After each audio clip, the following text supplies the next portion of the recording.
kalau dolar AKAC melemah, Bitcoin pasti naik.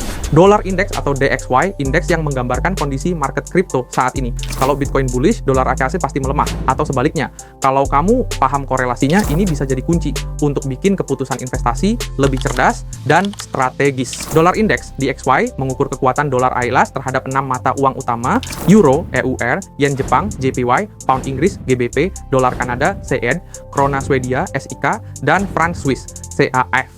Indeks ini jadi barometer global ekonomi uptrend. DXY naik saat dolar menguat karena dua hal ini. Satu, safe haven. Di tengah krisis atau ketidakpastian global, investor mencari aset aman dan dolar jadi pilihan utama. Dua, kenaikan suku bunga. Suku bunga bank tinggi menarik investor menyimpan uangnya karena memberi return lebih besar. Tapi dua hal ini bikin permintaan dolar naik. Sebaliknya, DXY turun saat ekonomi global stabil, kok investor mencari cuan lebih tinggi ke aset berisiko seperti Bitcoin.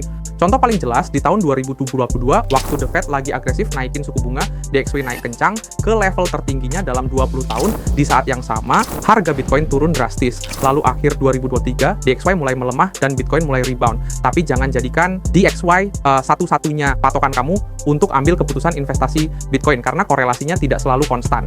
Contoh yang sama di 2022, DXY lemah setelah The Fed potong suku bunga. Investor melihat sebagai sinyal bullish dan masuk ke Bitcoin. Tapi itu kripto justru lagi winter parah. Ada skandal Luna, FTX bangkrut, dan Fear and Greed Index di posisi extreme fear. Sentimen negatif bias mengalahkan sinyal DXY. Kalau cuma mengandalkan DXY, rugi. Makanya jadikan DXY itu kompas arah untuk analisis kamu. Cara pakai DXY. Satu, pantau pergerakan DXY secara berkala. Perhatikan level-level kunci seperti 105 atau 100. Dua, jadikan sinyal konfirmasi, tapi jangan jadikan DXY satu-satunya patokan. Kombinasikan analisisnya dengan data lain seperti Bitcoin Dominance, Fear and Greed Index, data on-chain, berita makroekonomi. Tiga, pakai jadi penentu waktu yang tepat buat akumulasi.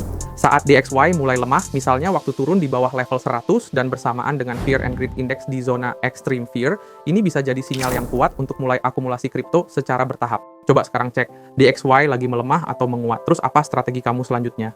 Ajaib semua bisa.